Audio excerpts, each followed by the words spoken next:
All right, guys, I have news, updated news, confirmed news from the San Bernardino County Superior Court website on the Justice 8.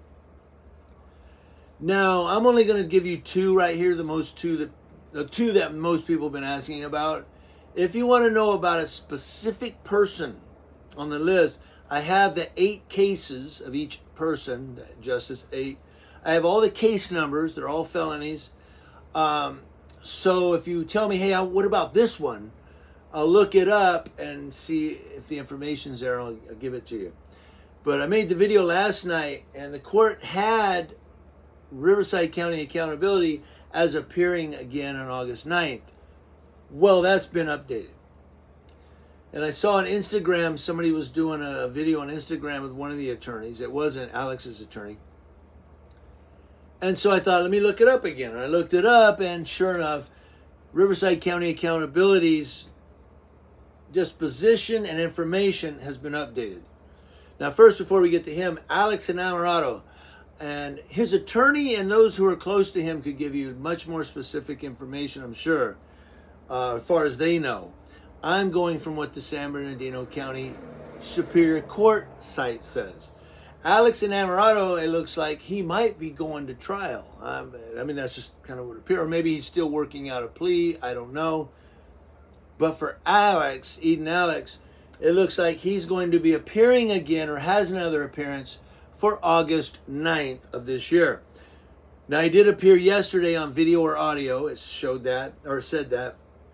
As far as media coverage, the judge has denied a permit for media coverage. So, you know, he's like, this ain't OJ. He ain't Johnny Depp. No, you know, or whatever. But they're not going to, it doesn't appear that they're going to allow media coverage should this go to trial. But again, Alex Enamorado is looking at August 9th to appear again. David Chavez, a.k.a. Riverside County Accountability. That's the big one that everybody's been asking about. All the First Amendment auditors and the YouTube people in my YouTube community have been asking about Riverside. He changed his plea. So out of the 14 felony charges that he was looking at, he took a plea deal to dismiss 13 of those felonies and plead guilty to count 5, which is, what did it say, assault by means of force likely to produce great bodily injury. That's count 5, and that was probably the pepper spray. I mean, he did it on video. Like, what are you gonna? Hey, man, I go, you know, yeah, right in front of a camera. But he's been found guilty of that, or he pled guilty through a plea deal of that, count 5, and so they vacated his August 9th appearance. Now he's going to appear December 12th of this year for sentencing, and he's being held without bail still. He's held on a no bail until December 12th, which is like 6 months from now. Wow. To be sentenced. They did refer his plea deal over to probation. So it looks like he might be taking probation. It's been referred to probation. So he might be maybe 1 year served and then a probation. Also, they say that advisal that his body armor given to defendant per Penal Code 31360. So body armor given to defendant. I don't know what that, Pugface Media, I'm sure could give you a lot more insight into that or expound upon that. But I'm thinking, I mean, just when I read that, did they give him body armor? Like, do they think he's going to get shot on the way to court?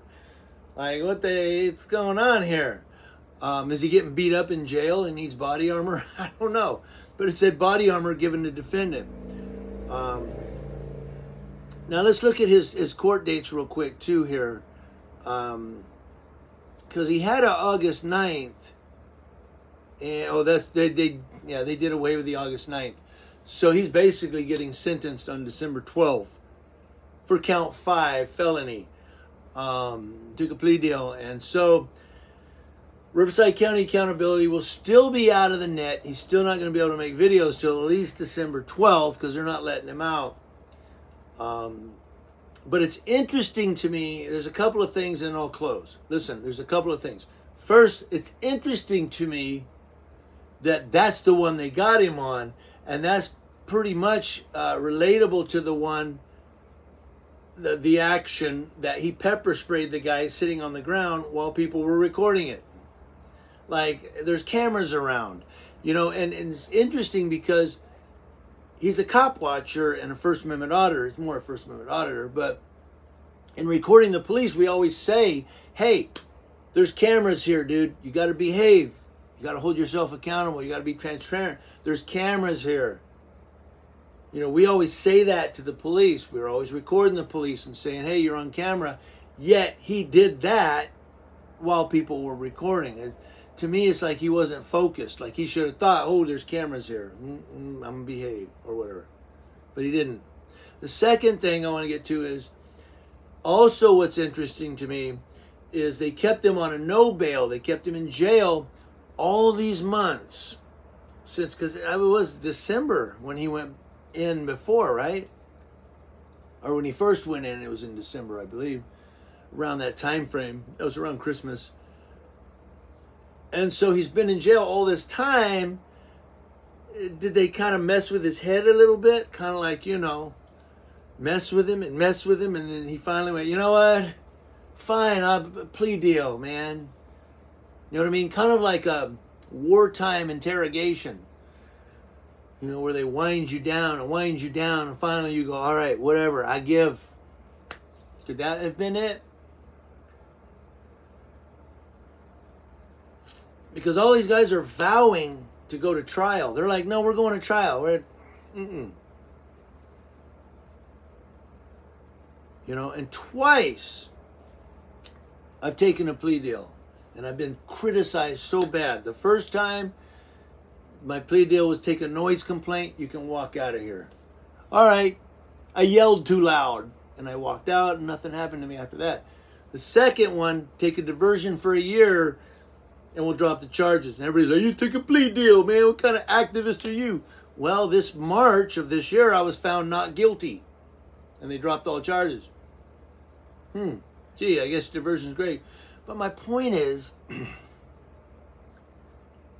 it seems like anytime one of us, First Amendment auditors or somebody that's a cop watcher, a cop recorder, when we take a plea deal, everybody gets so upset. You should take it to trial. And so I want to know what you guys think about Riverside County accountability taking a plea deal to count 5 felony, and now he's going to be sentenced on December 12th. Should he have said, no, I'm going to trial, man? Or was he smart to take the plea deal? Now remember, he was caught on camera doing it. But I want to know what you guys think. Let me know. Sorry this is so long. I've tried to keep it short. This is actually the concise, condensed version of what I've done. I've done this so many times a day just trying to get the information out to you guys. This is the actually condensed version. But let me know what you guys think. And let me know quickly. By the way, that's Dr. Cox. Now, if you don't know who Dr. Cox is, you can't be my friend until you put on some scrubs. He sent me that. He signed it and sent it to me in the mail because I worked in a certain field during the pandemic to help people to get aid. And he said, you know what? You're one of the guys on the front lines. And he sent me that, signed it, and sent it to me.